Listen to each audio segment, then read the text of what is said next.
અમદાવાદના ઇસ્કોન બ્રિજના અકસ્માતનો મામલો સામે આવ્યો છે। કેસને લઈને સમાચાર સામે આવી રહ્યા છે। તથ્ય પટેલ આજે થઈ શકે છે જેલ મુક્ત।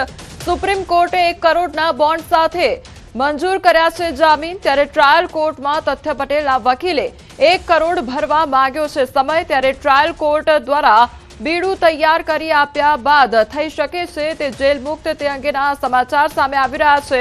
તો બીડું તૈયાર કર્યા બાદ જેલ મુક્તિ થઈ શકે છે તથ્યની। ઇસ્કોન બ્રિજ અકસ્માત કેસને લઈને આ સમાચાર સામે આવી રહ્યા છે।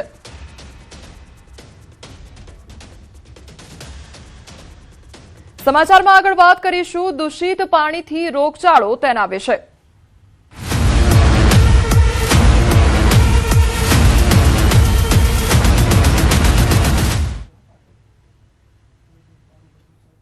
અમદાવાદમાં મહાનગરપાલિકાની ઘોર બેદરકારી સામે આવી છે। સોલા રોડ પર આવેલી પ્રખ્યાત આકાંક્ષા સોસાયટીમાં દૂષિત પાણીના કારણે રોગચાળો ફાટી નીકળ્યો છે।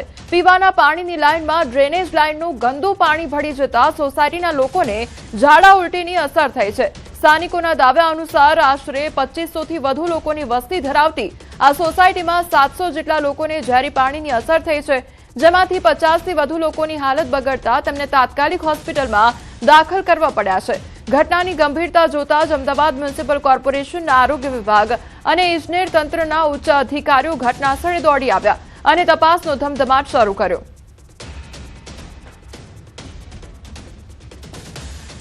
એની અંદર ડ્રેનેજનું અને નર્મદાનું પાણી મિક્સ ક્યાંક ને ક્યાંક થયું છે અને અહીંયા સ્ટોરેજ શક્તિ વધારવાના કારણે સ્ટોરેજ પાણી રહ્યું છે અને એ પાણી આજેનું પાણી પણ સેમ્પલ લીધું છે અને એ દિવસના પણ સેમ્પલ લીધા હતા અને ગઈકાલે બધી જ ટાંકી 41થી વધુ ટાંકી છે, બધી ટાંકીઓ સફાઈ કરાઈ ગઈ છે અને જે લોકોને તકલીફ થઈ છે બધા લોકોને CHC અને પ્રાઇવેટ હોસ્પિટલમાં ગયા છે એમનું પણ ધ્યાન રાખવામાં આવશે। અત્યારે બધા જ લોકો અમારી હેલ્થની ટીમ અહીંયા જરૂરિયાત પ્રમાણે બધાને દવા કરી રહી છે, જ્યાં જરૂર પડે તો આગળ રિફેર પણ કરશે। કોર્પોરેટરોનો ખ્યાલ આવ્યો તો ગઈકાલે આવીને અહીંયા 40 ટાંકી સફાઈ કરાઈ છે ને નર્મદાનું પાણી વધતા ટેન્કરથી પાણી પણ આપવામાં આવ્યું છે।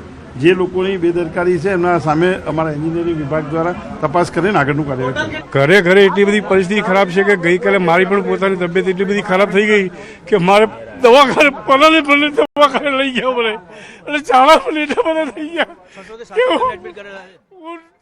મને કે હમણાં હું ખલાસ થઈ જઈશ। પલાને પણ દવાખાને લઈ ગયા અને અત્યારે આપના તરફ સારી બીજા કોઈ આપણા પરિવારને અમારા પરિવારમાં મારા દીકરાની બહુને 6 મહિનાની બેબીને બધાની પરિસ્થિતિ બહુ ખરાબ છે અત્યારે।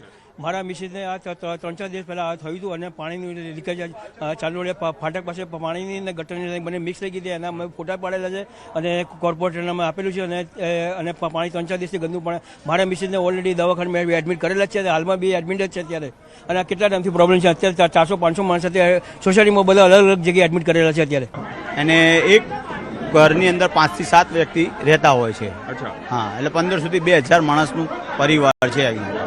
ઓકે, બધાને અસર થઈ જાય આ પ્રકારની બધા? હા, 700 માણસને થઈ છે। અત્યારે તમે જુઓ છો કે આ દવાખાના અહીંયા ગવર્મેન્ટના માણસો આવ્યા છે, દવા આપવા તો ખૂટી પડે છે દવાઓ। 5 દિવસથી બધાને ઝાડા ઉલટી, અમારા ઘરમાં 2 જણના ઝાડા ઉલટી થઈ ગયા છે અને દવા લઈ આવ્યા, કાલે ઇન્જેક્શન લઈ આવ્યા અને હજી પાણીનો પ્રોબ્લેમ ચાલુ જ છે।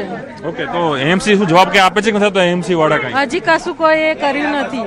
હવે આ પરિસ્થિતિ છે, આ દવાઓ બહારથી લાયા બે, હવે અહીંયા બતાવવા ફરીથી આવ્યા છીએ।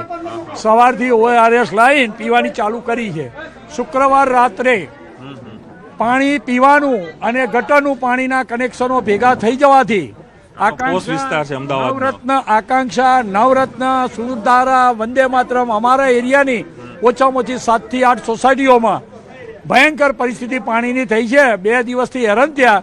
ફક્ત એક બહેનને ફોન કરે, એમણે એક પાણીનું ટાંકું પરમ દિવસે આવ્યું, બાકી બધા બાટલા બહારના પીએ છીએ।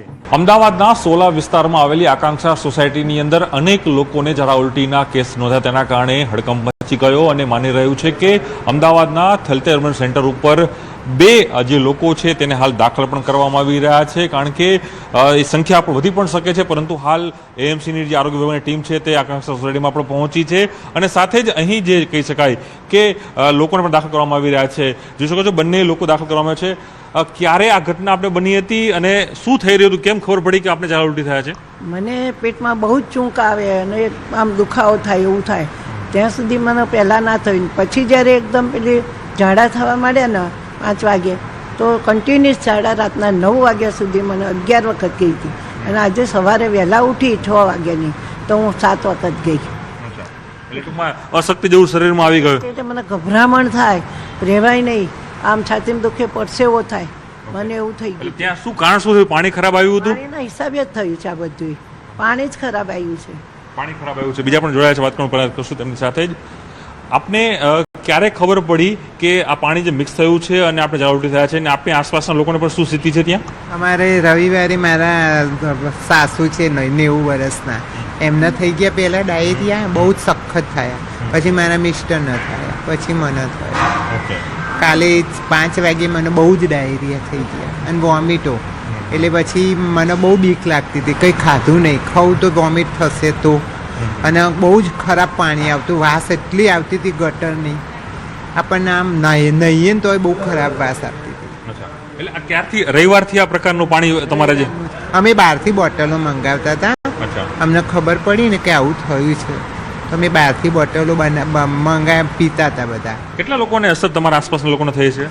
અમારા બાજુમાં રસિકભાઈ છે, પેલું સામે કાંતા માસી છે અને સામે પેલા રાધિકા છે. ઓકે, ટૂંકમાં ઘણા લોકોને અસર થઈ છે. તમામ લોકો દાખલ કર્યા છે અને મહાનગરપાલિકાએ પણ એક કહી શકાય કે એક સેફ્ટીના ભાગરૂપે એક આખો વોર્ડ ઊભો કરી દેવો છે થલતેજ અર્બન સેન્ટર ઉપર, અને હજી પણ બીજાને લોકો દાખલ થાય તે પ્રકારની વ્યવસ્થા પણ કરાઈ છે.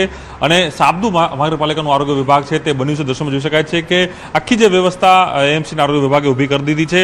હજુ પણ કોઈ નવી સંખ્યા આવી શકે તો તેને લઈને પણ તૈયારી છે તે મહાનગરપાલિકા અહીં બતાવી છે.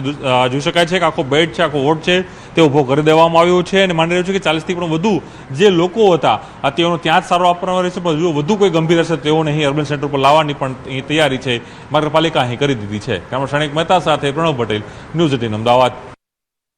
સમાચારોમાં